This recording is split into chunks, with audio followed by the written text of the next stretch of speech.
thank you everybody for being here. I wanted to thank the organizers of this incredible summit. I came here all the way from Miami, and I assure you it's the longest trip I ever took, and certainly worthwhile. Hope to be here next year. I wanted to introduce you to an entirely different thought process. There's an emerging market, and you're invited. And it starts with, I borrowed a statement from the great Gandhi. Everything is programmable. Everything can be coded. We wanted to code the change we wanted to see in the world. And that's exactly what we did. This is a picture of my son, and he was 4 years old at the time. But I love how, in looking out in the world, he was looking at himself. And I think that that's something remarkable about entrepreneurs and certainly coding. So I'm going to start with a little story. And like all fantasies, it starts with a once upon a time. Once upon a time, we thought we could disrupt healthcare, which is no small matter if anybody's in healthcare. We took a science that is the most effective science to change human behavior without medication. There's an issue in medicine, in society. Certainly, Egypt is not the only one that suffers social unrest. But we wanted to code the science to democratize it so that it's available for anyone in the world to use with or without a clinician. So we realized that nobody was really that much into science. And science wasn't actually very friendly. It's not very good about sharing information. Certainly hospitals are doing a much better job, thanks to Mr. Novak, about sharing information that's important for public health. So we decided to make science social. And when I mean science, I'm talking about treatment. One of the things that we noticed in healthcare is that we don't share enough information. We took our privacy so like the one golden rule, you can't share health information. But really, that's the only way we're ever going to learn something in scale. So we tagged you as an accelerator. Hello, you're all tagged. I'll explain what that is. Everybody in this room and everybody you know is a scientist. You're all producing data. Valuable data, whether it's in social media or at home, or whatever, or banking. You're all scientists. We're just not really good about analyzing our data. So one of the things that we wanted to address is that, well, we have all these scientists if we empower them with the science. But we wanted to reach the most vulnerable population, and those are the people with disabilities. And a disability can be anything from autism, addiction, dementia, anything that has to do with human behavior, because what we coded is the science of behavior. So we wanted to find the one connection that connected every electronic device, every application, everything that everybody's doing here independently. It doesn't matter what industry you're doing it in. It doesn't matter why you built that application. You built that application because you want to change something. You want to change that person's reality. You want to change that person's experience. You want to change something. But the key is change. So how do we get to change? We had an aha moment. We noticed that there's a cliff that we all fall off. And usually it's, at least in healthcare, we notice a cliff in the discharge instructions, which it really doesn't matter why you go to a hospital. This is what everybody goes through when you leave the hospital. Here's your discharge instructions. And you get a pile of paper that, if you're like me, sits on your coffee table, and then you never look at it again. We took that cliff and we thought, what if we could connect those our devices? What if we could make them smart enough so that they can help treat you, so that you don't fall off that cliff? So when you can't, when you don't have the benefit of a team of doctors surrounding you while you were, in your time of need, How can we better arm our devices to help treat us?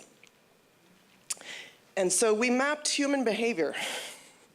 It's no small thing, I assure you.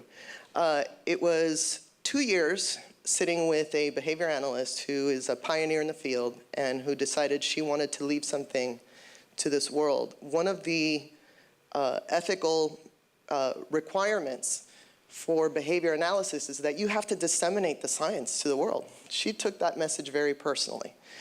I'm thankful. And so we built a map. Actually, I'm not sure where the little pointer is. But what you see right there on the top left corner is a map to human behavior. And it looks a lot like animal behavior because we share the same behavior. We have the same 4 motivations, no matter what it is that we do. And so whatever it is that you're trying to motivate your audience, they're going to be motivated by these 4 things. And in mapping behavior, we basically tell everybody here are the keys to whatever you want to change. So we created the API so that you can embed clinical value to anything that you're doing. So if you have a medical technology company, it could be a device or a widget, but this device and widget does nothing if it's not attached to what's going to make the person who uses it use it the way that you intended. So we created an autonomous behavior analyst, an artificially intelligent analyst. What that means is you can load your data, you can load your devices, you can load your applications. Most importantly, you identify your goals. And your plan is embedded thereafter. You're the one that controls your entire process. You can invite anyone you want into your treatment. You can do your own research. You can be your own support because we connected essentially the science for you to be able to manage it. So just like at least when I go bowling, I need to use the bumpers so that I actually get the ball, not in the gutter.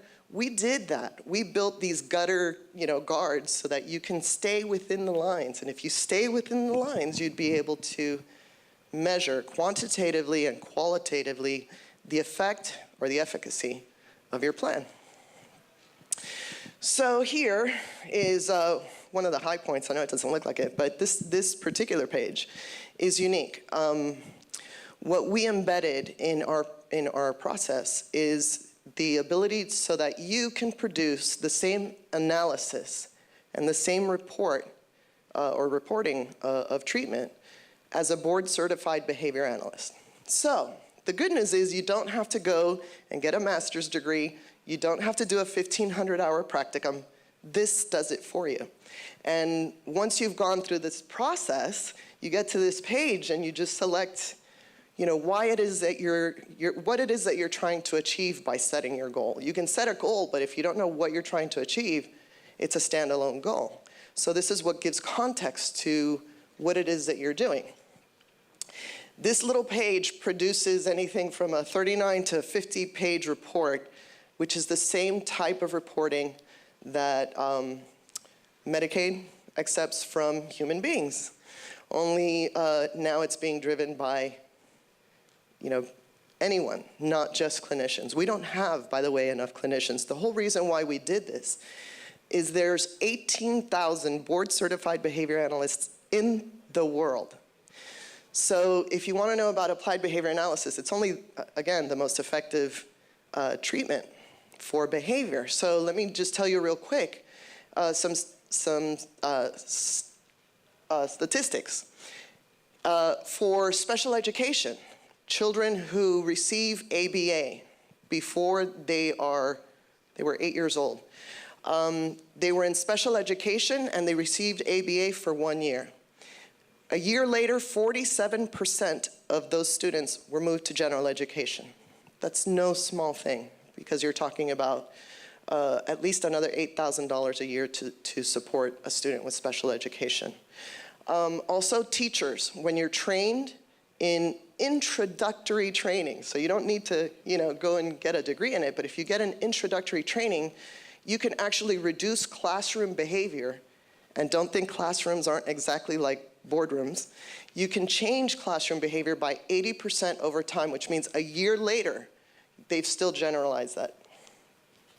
So one of the problems that we were trying to solve is that we don't know enough about our investment in, well, actually, we know more about our investment in our finances than we do in our investment in healthy behavior.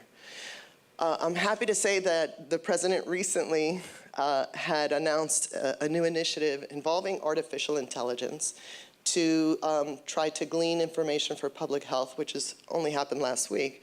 But I wanted to show you what the graphs look like. You know, just like the New York Stock Exchange, you invest money in stock and then you watch it. You see the graph go up, hopefully. Well, it's the same thing with, you know, human behavior. You know, if you're setting a program to treat addiction or for skill acquisition, by the way, applied behavior analysis is the science to acquire skills. So, for example, everybody, you know, buzzword, empathy. Everybody's talking about embedding empathy in their systems. Empathy is a code. It's a skill acquisition. It's a social skill. And our program actually allows you to embed empathy into, you know, whatever it is that you're doing. So this is sort of what it looks like. We took those discharge instructions that you normally get that says here, you know, you just left this hospital and you had a heart attack, but, you know, just take these pills. What we do is we changed what used to be the Internet of Things, and we turned it into the Internet of Me. We talk about precision medicine, you talk about the Genome Project, and they're talking about, you know, things that you can measure under a microscope. But the fact is, we can look at our behavior without a microscope, and that it's just as effective. It's actually the missing link to most of what you're seeing as far as, you know, applications that involve, you know, medical. Very few give the complement or the support to the patient for behavior. So here you take this pill, but that pill isn't the only thing that's going to help you get healthier. So we program, you know, if you select your intervention, we can tell you exactly when you've met your goal, when you've mastered it, and most importantly, usually something limited to a clinician, the program will tell you they've met their consecutive, you know, short-term goal because we actually collect feedback.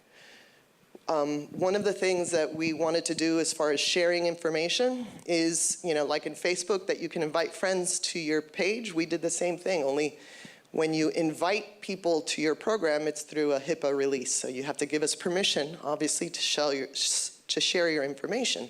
But once you do that, you can invite your entire circle of care to help you. So here you left the hospital and, you know, now you have valuable information about what you can do, but maybe you're not so good at doing it for yourself. So you can get Aunt Betty and your mom and everybody else around you to say, hey, did you do that? And it doesn't matter who did it. When we get that feedback, we can measure it, and it goes back into that graph. So we'll be able to tell you, not only in assessing the patient, our assessment process automatically calibrates the entire program so that from the assessment point, everything in the program changes. So once everybody in this room takes the assessment, each one of you will see a different program because we're the precision behavioral health and to be able to complement projects like the Genome Project. We know what our genes look like, but, you know, we've never compared what these genes look like with the behavior that is typically produced. And, you know, that's where we can isolate whether it's environmental or, you know, all the things. But no matter what, you can change it. It doesn't matter what's in your environment. It doesn't matter what your condition is. You can help treat. It's kind of stuck on the bottom, but reinforcement. Reinforcement is one of the most powerful things that we can do for each other. Right now, we are reinforcing each other. And, you know, it's no less valuable when you bring it down to a micro scale. So if you're thinking about helping, think about helping first yourself and then anybody around you. And, you know, reinforcement is the key because treatment will not work without the reinforcement. We have well, of course, we start with the strategy and baseline that tells you, okay, I want to acquire a skill. Okay, so you go down this path. Or I want to replace a skill. Addiction is something you want to replace, because you can have 2 people that are addicted to alcohol, but both people could be addicted to alcohol for 2 different reasons, which is why it's so difficult to actually treat these conditions, because we're treating anything but the actual underlying motivator for that behavior. So if you have, someone who's escape motivated and they escape to alcohol, or someone who is sensory motivated and they use alcohol as a sensory coping skill, then our program can help that individual replace that skill with something obviously that's preferred. Any of the information that we get, which is just a simple yes or no. So think about an activity calendar, like your Google Calendar, only instead of work, these are the things that you can do to help yourself be healthy. And if you follow them, and we're going to be able to show you in a graph that you can share with your physician, or actually you can share with your government. This is public health information that really drives change. The analysis and the reporting is intuitive. You don't have to think about it. It's going to do it for you, and hopefully be able to achieve your goals rather quickly. One thing I wanted to mention is, even though we set about to map human behavior, one of the things that we noticed is that interoperability in healthcare is very sorely lacking, and something that hopefully we're going to be changing soon in the United States. But I wanted to mention to you that one of the most important things that we did is to give our users the ability to make the program interoperable. They can invite their cardiologist, they can invite their pediatrician, they can invite their therapist, they can invite their orthopedist. It really doesn't matter what the condition is. The whole point is everybody needs to circle around you, not have you circle around them, because really that's what we're looking to change. So our API allows for healthcare interoperability, and you can do that safely, legally, and ethically. And when you invite someone to our program, we show you the 25 pages, and you can say, no, this is Aunt Betty. Aunt Betty, I just need her to see what my child needs to do today, but I really don't want to share all this personal information with Aunt Betty, because then she hounds me about it. Or you just don't want to share that information. Or also, if you have your general practitioner and you want to share all your information so that they can help you better, we give you the ability to control what page anybody that you invite into our program can see. So you can say, no, I just want them to see what they need to do, or I want to give them more valuable clinical information that they can use to help me. So no, interoperability is not a unicorn. It's real, it has an API, and you certainly have it available to you now. So here is the unicorn moment, interoperability. Parity, parity meaning behavioral health. If you embed behavioral health into your healthcare system, you've achieved parity. Parity is being able to give your patient, no matter what reason they went to your facility, you're not just going to send them away with discharge instructions in a pile and medication. You're actually going to support them with live treatment plans that they can be nudged and prompted and give feedback to. So I wanted to give you an example.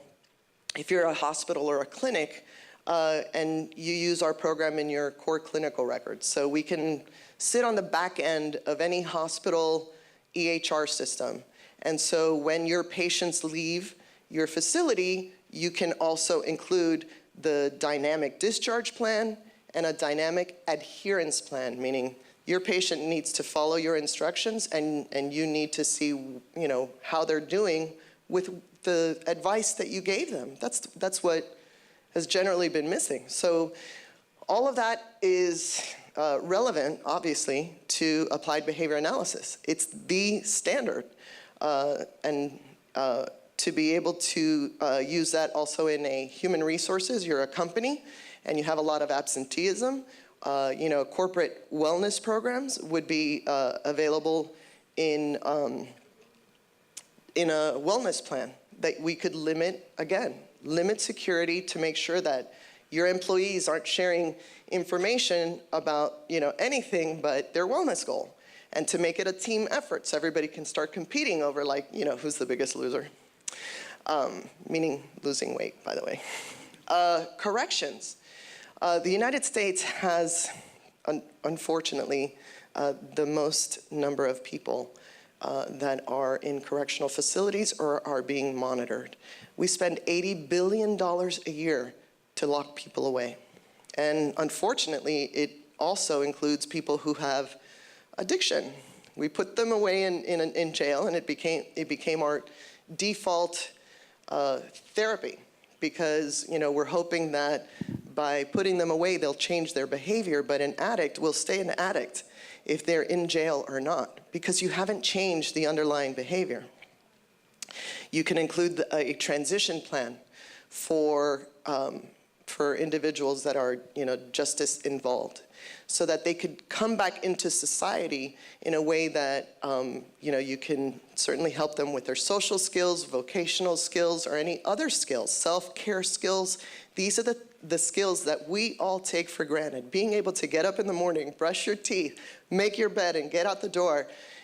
It sounds like it's a pretty simple thing, but it may not be for folks who are suffering other issues. In education, of course, my favorite, the individualized education plan. I can tell you, I've gone through the process, and you sit down with a room of 12 people, and everybody has a great intention, and this is the plan that we're going to do. And then you print all that paper out, and you stick it in a file, and you never see it again. So what we did is you can have teachers or schools that can run their entire special education department and be able to report back specifically, this is how this student is doing with whatever skills that you're trying to acquire. We also have vocational plans when you want to graduate and you want to learn a vocation, or also transition plans, which is a little bit like corrections, but not so much. They are all under the umbrella of applied behavior analysis. Everything that we do is behavior. So if you think about the underlying, the lowest common denominator to everything on the internet is behavior. No matter what page you're looking at, that page is trying to influence your behavior. And no matter what the setting is, this is the actual science to be able to achieve that change. And then obviously, finally, in the public space, for people who are in rural communities, who don't have access to health care, who either can't afford it and can't find someone who lives nearby them to even get that service. Because I can tell you that for behavioral health, less than 1/3 of 1% get access to care. And, oh, I just got rebooted. Sorry. So if we have a statistic that is so egregious, think about, if diabetes, less than 1/3 of 1% of patients with diabetes had access to the kind of medication that they needed. The same thing is true for behavior. We have less than 1/3 of 1% of individuals who need assistance can actually find it. So we wanted to change that dynamic, and we did. And hopefully I'll be able to show you shortly what that looks like. But most importantly, I wanted to make sure that you understood the potential of collaborating, because I can sit here all day and talk about human behavior, but if it's not relevant to you or what it is that you're doing, if you don't see a path to be able to identify that you want to motivate your consumers, you can motivate them to help themselves. You can motivate them, or your staff, so that they could be better employees or better consumers of your product.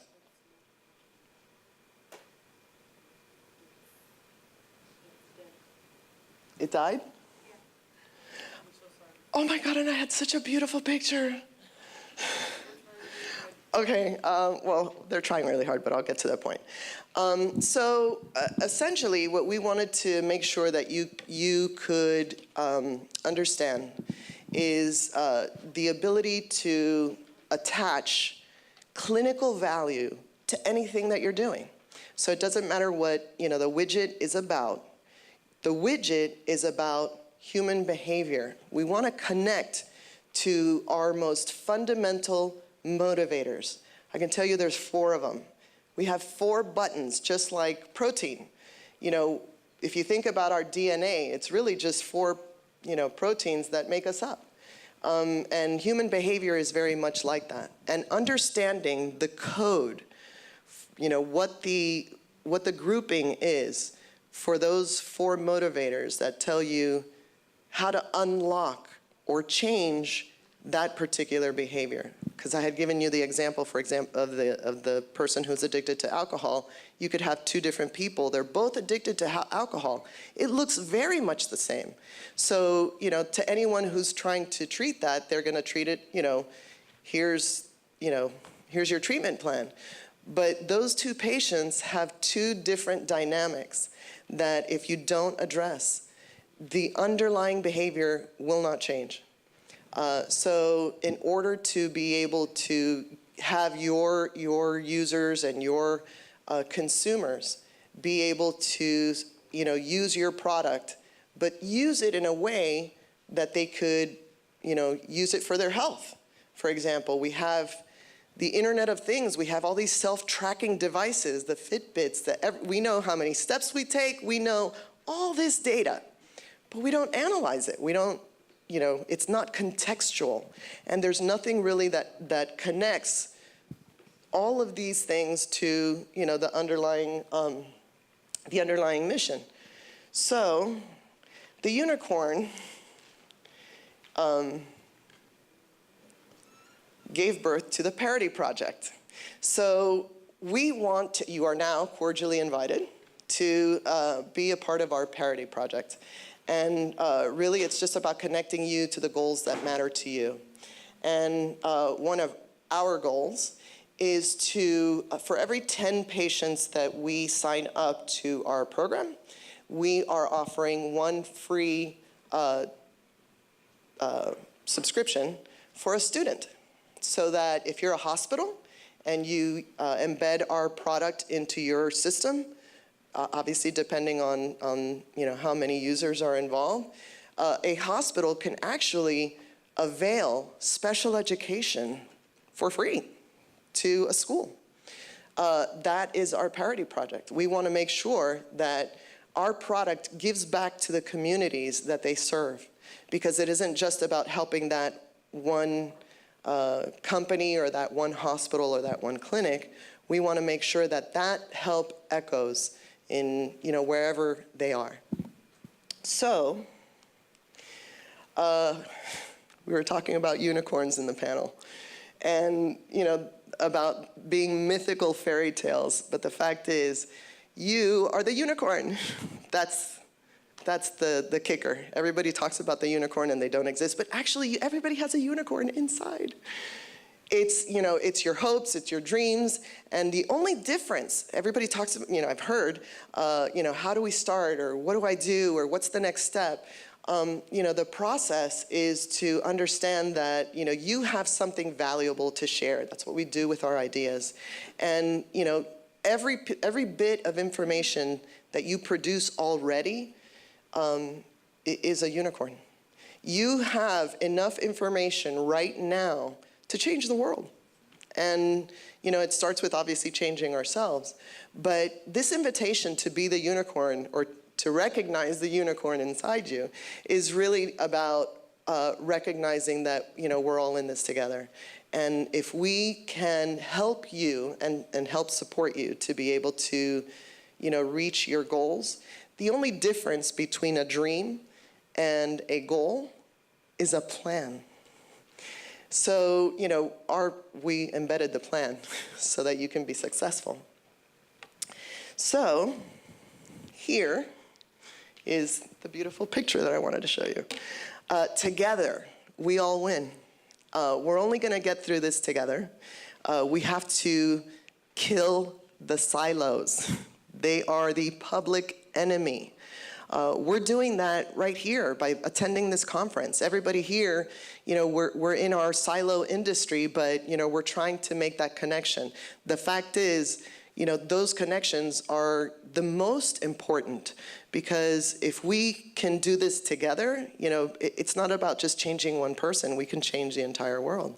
To be able to address so that you or I can, whether in the privacy of our own home, you don't have to go to a clinician if you don't have one near you. You don't have a choice. So, we wanted to build a bridge so that at least over the internet, you would be able to make those connections. And we wanted to obviously invite you. So here, this is my last page.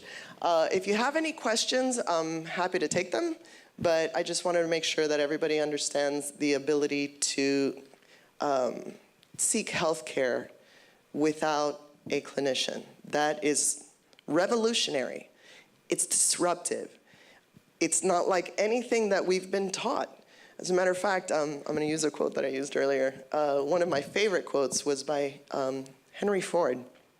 And he said, if I had listened to, or if I had asked what people what they wanted, they would have told me to build a faster horse. We wouldn't have the car if Mr. Ford listened to everyone telling them to get him a faster horse. And most importantly, we can't solve a problem using the same logic that created it. So what we wanted to do was build essentially what's Legos. Here's a bunch of Legos. You can put them together. You can use them however you want it, but it's a playroom, and that playroom has to do with your health. So obviously you're invited to participate. You can reach me out at Aleida, A-L-E-I-D-A, at zoelogix.com, Z-O-E-L-O-G-I-X. And certainly would love to hear from you. I would definitely like to collaborate where we can help be supportive of whatever it is that you're doing. I assure you we can. So does anybody have any questions? I guess not. Oh, okay.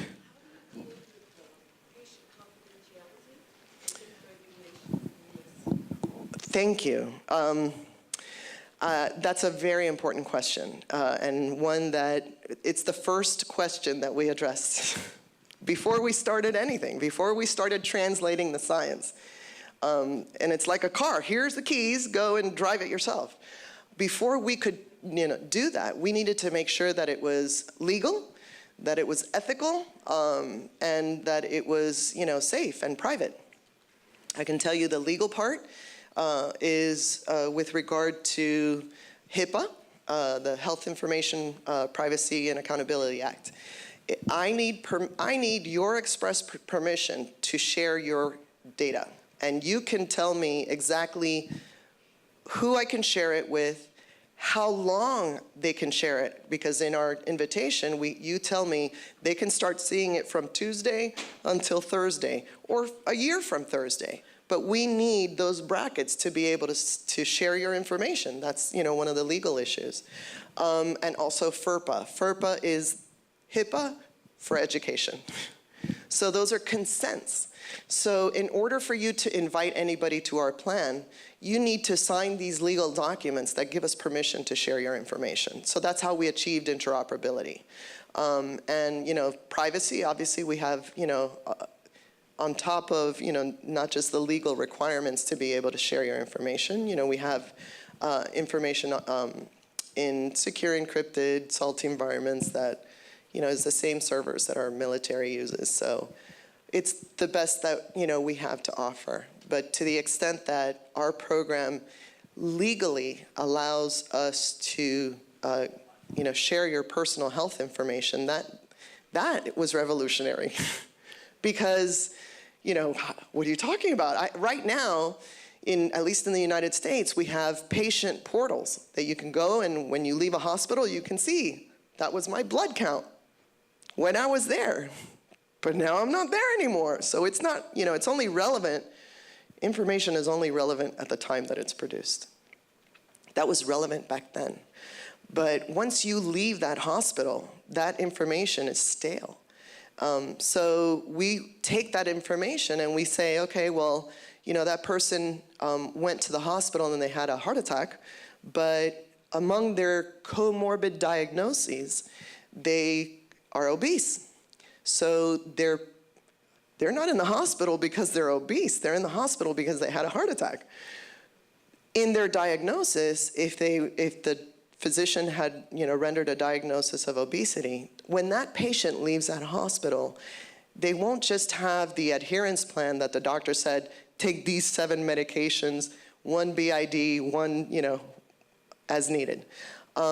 We also allow you to be able to embed the behavioral health. So now we need to have an exercise program. We need to have a socialization program.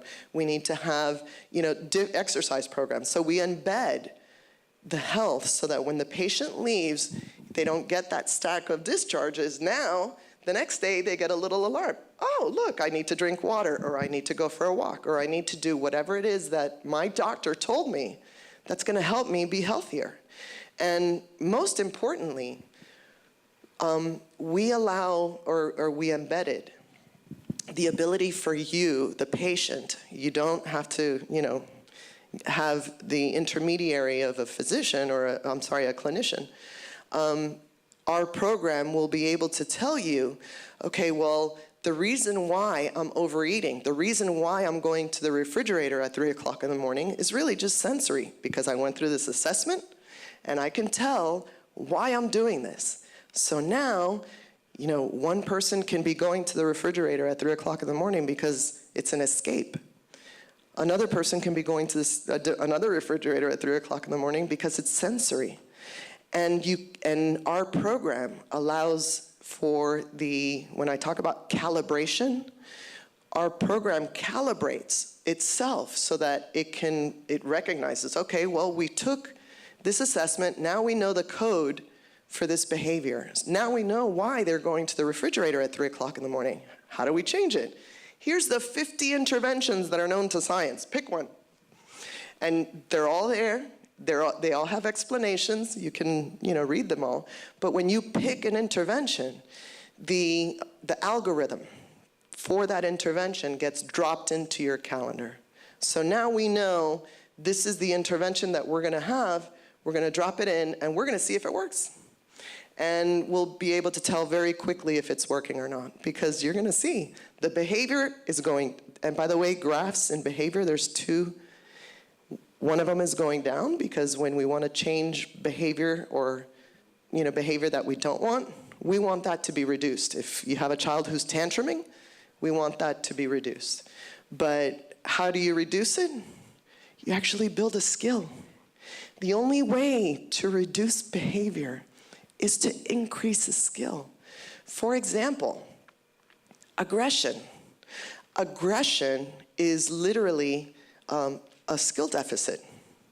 If you see or know anybody who's being aggressive, they would benefit from a skill acquisition program that will help them be less aggressive. And it's not about punishing someone when they are aggressive. It's about rewarding someone when they would have been aggressive, but they weren't. And our program can distinguish, when exactly that is. And to be able to tell you, you've reached your goal.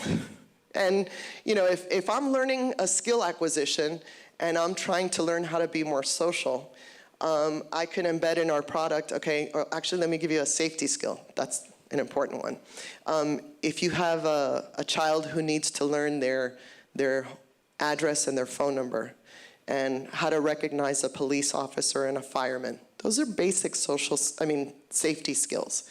But we don't learn the same. One person can learn to repeat their phone number and their address the same day they heard it. It may take someone else 3 weeks to learn it. And how do we know we learned it? Because we set a goal that if that person can respond with their phone number and their address consecutively for 1 week, then we know they've generalized the skill. So it's not just like taking a test, what's your phone number and what's your address? That's only one part of it. It's repetition. So, you know, one of the things that we wanted to solve was reproducibility. You can reproduce, you know, any clinical trial, for example. So, you know, you can crowdsource clinical trials, or you can, you know, do it. I know I've gone off on a tangent about your legal question, but I know it's all related. But to the extent that, and the last legal answer that I wanted to distinguish, there's two sections in the science of applied behavior analysis. One of them is positive behavior support. And that just means, you know, a really good cheerleader that cheers your, you know, behavior, reinforces your behavior when you're doing the things that are healthy for you. When an individual is showing priority behaviors meaning they're hurting themselves, or they're hurting others, or they're destroying property, those are considered priority behaviors.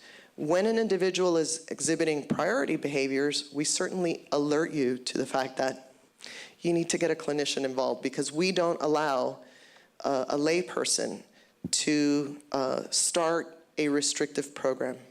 A restrictive program means timeout. You think timeout is no big deal. Timeout, you're taking someone's freedom away. Doesn't matter that they're 6 years old.